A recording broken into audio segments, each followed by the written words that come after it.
भाद्रपद मास शुक्ल पक्ष की एकादशी व्रत कथा। युधिष्ठिर ने पूछा, केशव, भाद्रपद मास के शुक्ल पक्ष में जो एकादशी होती है उसका क्या नाम है, कौन देवता और कैसी विधि है, यह बताइए। भगवान श्री कृष्ण बोले, राजन, इस विषय में मैं तुम्हें आश्चर्यजनक कथा सुनाता हूँ, जिसे ब्रह्मा जी ने महात्मा नारद से कहा था। नारद जी ने पूछा, चतुर्मुख, आपको नमस्कार है। मैं भगवान विष्णु की आराधना के लिए आपके मुख से यह सुनना चाहता हूँ कि भाद्रपद मास के शुक्ल पक्ष में कौन सी एकादशी होती है। ब्रह्मा जी ने कहा, मुनि श्रेष्ठ, तुमने बहुत उत्तम बात पूछी है। क्यों ना हो, वैष्णव जो ठहरे। भादों के शुक्ल पक्ष की एकादशी पद्मा के नाम से विख्यात है। उस दिन भगवान ऋषिकेश की पूजा होती है। यह उत्तम व्रत अवश्य करने योग्य है। सूर्यवंश में मांधाता नामक एक चक्रवर्ती सत्य प्रतिज्ञ और प्रतापी राजर्षि हो गए हैं। वे प्रजा का अपने और पुत्रों की भांति धर्म पूर्वक पालन किया करते थे। उनके राज्य में अकाल नहीं पड़ता था, मानसिक चिंताएं नहीं सताती थीं और व्याधियों का प्रकोप भी नहीं होता था। उनकी प्रजा निर्भय तथा धन धान्य से समृद्ध थी। महाराज के कोष में केवल न्यायोपार्जित धन का ही संग्रह था। उनके राज्य में समस्त वर्णों और आश्रमों के लोग अपने अपने धर्म में लगे रहते थे। मानधाता के राज्य की भूमि कामधेनु के समान फल देने वाली थी। उनके राज्य करते समय प्रजा को बहुत सुख प्राप्त होता था।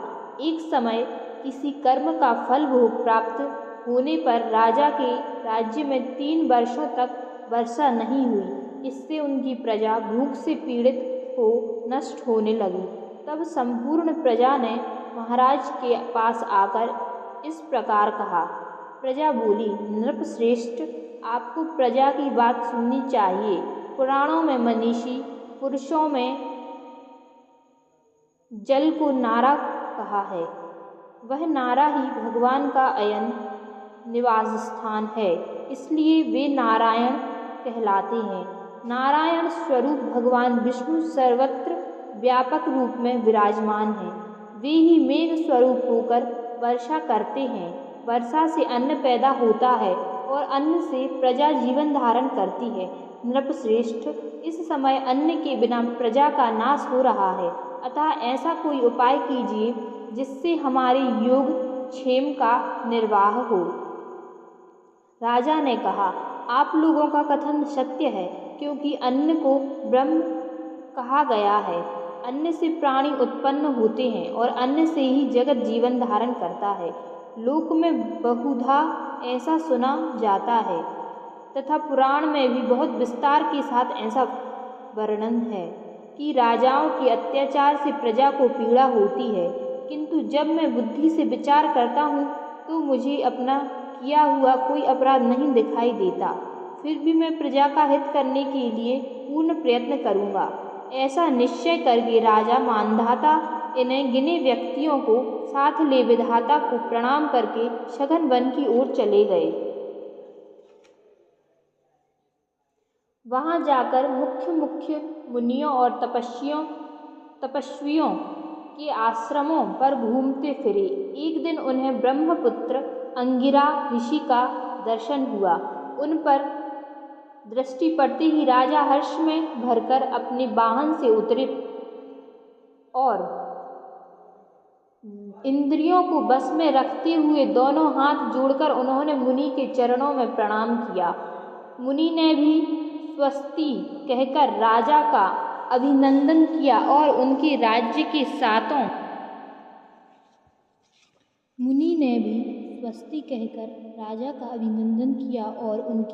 के सातों अंगों की कुशल पूछी। राजा ने अपनी कुशल बताकर मुनि के स्वास्थ्य का समाचार पूछा। मुनि ने राजा को आसन और अर्घ्य दिया। उन्हें ग्रहण करके जब वे मुनि के समीप बैठे तो उन्होंने इनके आगमन का कारण पूछा। तब राजा ने कहा, भगवान मैं धर्मानुकूल प्रणाली से पृथ्वी का पालन कर रहा था, फिर भी मेरे राज्य में वर्षा का अभाव हो गया। इसका क्या कारण है, इस बात को मैं नहीं जानता। ऋषि बोले, राजन, यह सब युगों में उत्तम सत्य युग है। इसमें सब लोग परमात्मा के चिंतन में लगे रहते हैं तथा इस समय धर्म अपनी चारों चरणों से युक्त होता है। इस युग में केवल ब्राह्मण ही तपस्वी होते हैं, दूसरे लोग नहीं। किंतु महाराज, तुम्हारे राज्य में यह शूद्र तपस्या करता है, इसी कारण मेघ पानी नहीं। तुम इसके प्रतिकार का यत्न करो, जिससे यह अनावृष्टि का दोष शांत हो जाए। राजा ने कहा, मुनिवर, एक तो यह तपस्या में लगा है, दूसरे निरपराध हैं, अतः मैं इनका अनिष्ट नहीं करूँगा। आप उक्त दोष को शांत करने वाले किसी धर्म का उपदेश कीजिए। ऋषि बोले, राजन, यदि ऐसी बात है तो एकादशी का व्रत करो। भाद्रपद मास के शुक्ल पक्ष में जो पद्मा नाम से विख्यात एकादशी होती है, उसके व्रत के प्रभाव से निश्चय ही उत्तम वृष्टि होगी।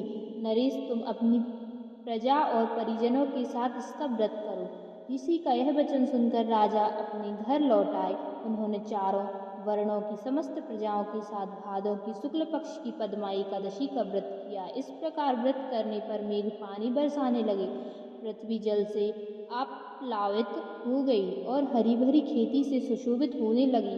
उस व्रत के प्रभाव से सब लोग सुखी हो गए। भगवान श्री कृष्ण कहते हैं, राजन, इस कारण इस उत्तम व्रत का अनुष्ठान अवश्य करना चाहिए। पद्मा एकादशी के दिन जल से भरे हुए घड़े को वस्त्र से ढककर दही और चावल के साथ ब्राह्मण को दान देना चाहिए। साथ ही छाता और जूता भी दान देने चाहिए। दान करते समय निम्नांकित मंत्र का उच्चारण करें। नमो नमस्ते गोविंद, बुद्ध श्रवण संज्ञक, अदौद्य संक्षयम कृत्वा सर्व सौख्य प्रदो भव, भुक्ति मुक्ति प्रदश्चैव लोकानां सुखदायकः। बुधवार और श्रवण नक्षत्र के योग से युक्त द्वादशी के दिन बुधवार श्रवण नाम धारण करने वाले भगवान गोविंद, आपको नमस्कार है। नमस्कार है। मेरी पाप राशि का नाश करके आप मुझे सब प्रकार की सुख प्रदान करें। आप पुण्यात्मा जनों को भोग और मोक्ष प्रदान करने वाले तथा सुखदायक हैं। राजन, इसके पढ़ने और सुनने से मनुष्य सब पापों से मुक्त हो जाता है।